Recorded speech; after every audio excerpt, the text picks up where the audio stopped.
So guys, for the first step, you want to go to search and type in check for updates. Click on it.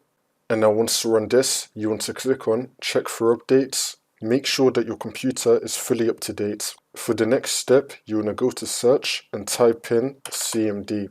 Now you want to run it as administrator. And then click on yes.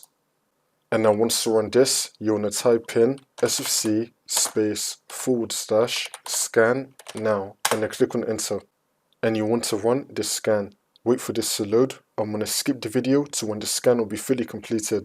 And now once that's been done, you want to type in DISM /online /cleanup -image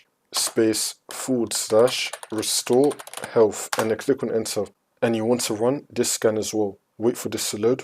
And now once that's been done, for the last step, you want to restart your computer. And then the problem should be fixed.